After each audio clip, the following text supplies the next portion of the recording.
What's going on, everyone? Today I wanted to do a short review on this mirror camcorder, if that's what it's called.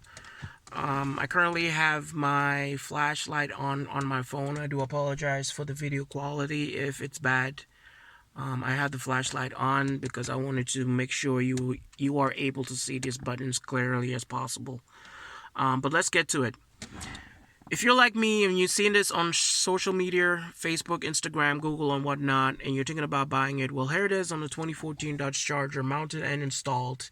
It's very easy to install, guys. You do not have to take off your factory mirror at all. It is easily mounted on there, and basically when you buy this item, it comes with your front camera, well, your mirror basically, which has a mounted camera on it, and then you'll have a secondary camera which is supposed to be mounted at the back of your car. Now, looking online, when I was watching videos on this device right here, people were mounting the back camera back there, or on top right there, facing the back, which was my original plan. That was what I was gonna do. However, the picture quality I was getting out of it wasn't the best. My car is tinted, so I'm not sure if that affected it, but I was getting a picture out of it, don't get me wrong, but however, I wasn't liking it because it wasn't as clear. So I decided to run my rear camera to my, what I would call the tag light, the tag on top of the tag.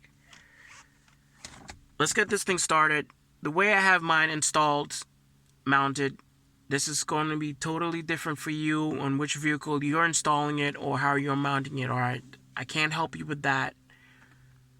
I click my start button right there, and the device comes on as my car is coming on.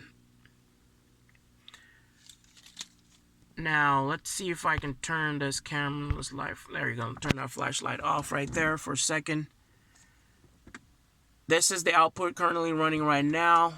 This right here is the front camera, which you can see right there is running to the garage right there. And this right here is the rear camera. As you can see, that house is right over there. That house is right up there. Now, if you don't want the video output to be like this, you can always change it by clicking a button right over here. Very simple, that button right there. You click that button once, and what you did right there was change the video output. As you can see, well, if you've seen, there was a car that was passing right there, and it's not in front of me, of course. There's a car that just passed. So right now, it's running my Rearview camera right here and my front camera on that small box. You can always change it again, guys. Now it's running 50-50, which is half front, half back. Click it again. It is all back, basically. Click it again. This is all front. Hit that button again is how I basically have mine set, which is the front and then the back right there. Now, your view is totally up to you, however you want to do it, however you want to set yours. It's just pretty easy. I mean, just click that button and change the picture quality or the video quality or, output. Next to it right here comes the settings. Settings we're not going to get too much into because, well, what's the point of it, right?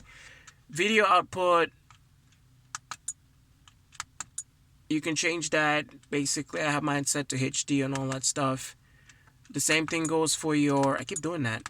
The same thing goes for your picture quality, your photo quality, the video length time, how long you want your videos to run, basically. I'm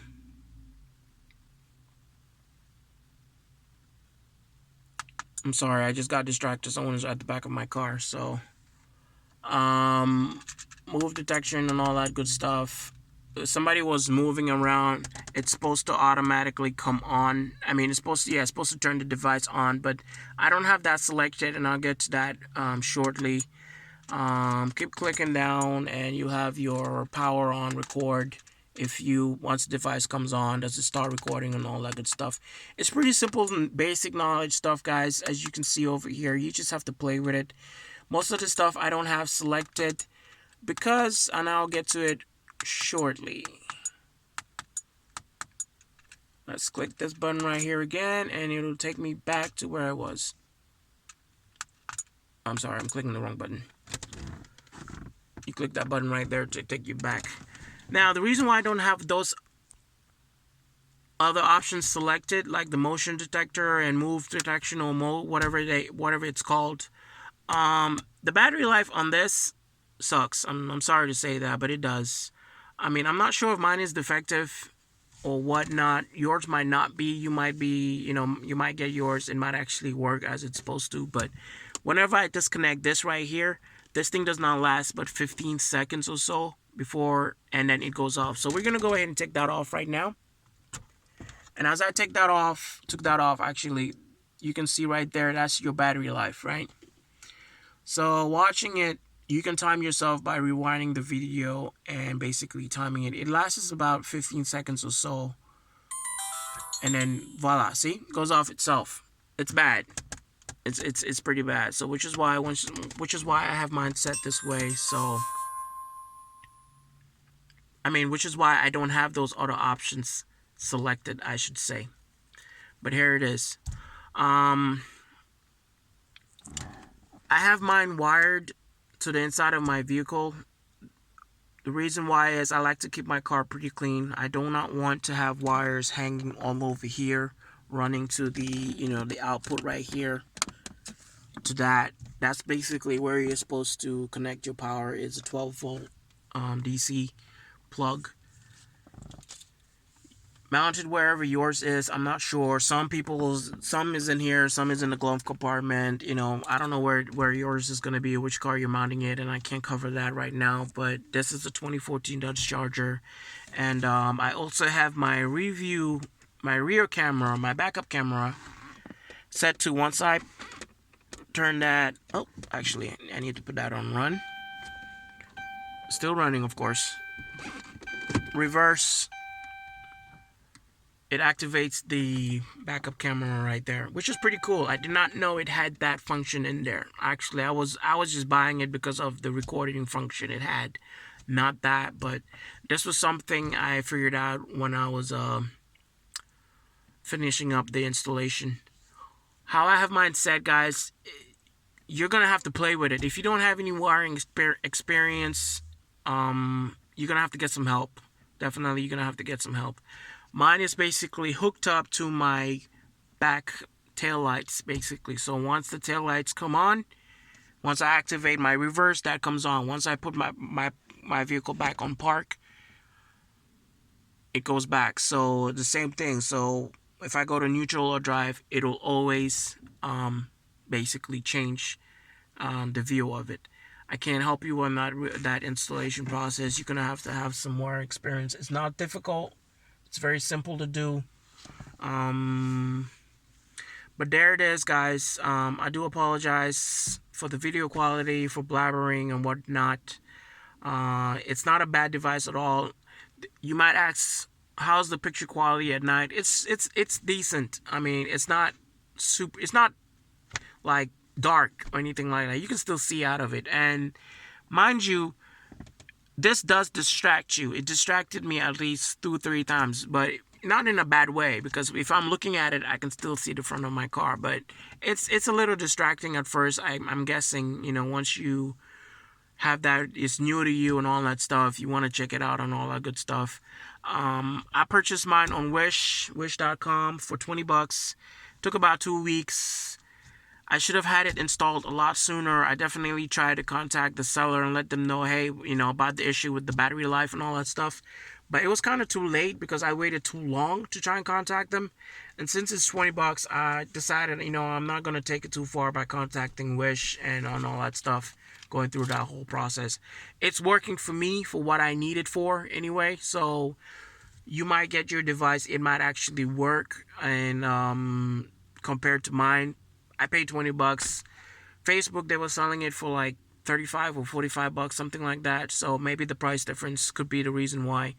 The one I was actually looking at had the nav system option and all that stuff. But my car already has a navigation. I basically upgraded this to a nav system. Factory-wise, stock-wise, on a 2014 Dodge Charger V6, it does not come with an upgraded nav system on it. It comes with a small screen which does not have that. So basically I upgraded this. I have the nav function in that, so I wasn't too worried about not getting the mirror with the nav system on it. But definitely check it out. I like it. I mean, at first I was like, eh, but now I'm like, you know, it's not bad. Especially the backup function, man. My car doesn't have a backup camera. Well, did not have a backup camera function in it. So it's pretty useful. Especially when I'm backing up and stuff like that. I mean, you get that output. You don't have to be looking at your rear view and all that good stuff. I hope you find this video helpful. If it did help you, please click that like button right here. If you have any questions, hit the comment below, man. Let me know what your questions are, what your comments are. I'm here to help. I'll do what I can to help you out. Installation process wise, I mean, I ran mine inside, so I can't do anything about that on my side, but I did it myself. I didn't have to take it to anyone to have it professionally installed. It took me a couple of hours. I would say the hardest part would be running this wire to the back of the car. When I would say the back of the car, I mean the trunk, because Dodge definitely sealed the trunk, and I couldn't find a hole to run the wire out of in order to get to the tail light. I did find one, luckily, but it was too small. I still had to, make it work and all that stuff. Easiest way is to take off the bumper. I didn't want to take off the bumper, which is why I just, try to find a hole. So it took me a couple of hours to do that, to basically find a hole to run the wire out of. Don't get started with me about finding the hole. This guy right here is pretty easy. That was the easiest part. This plug right here is only for your rear camera. If you don't need your rear camera, rear view camera, for any reason, you're just buying it just to have the front camera, then you don't need this. You don't have to worry about wiring at the back.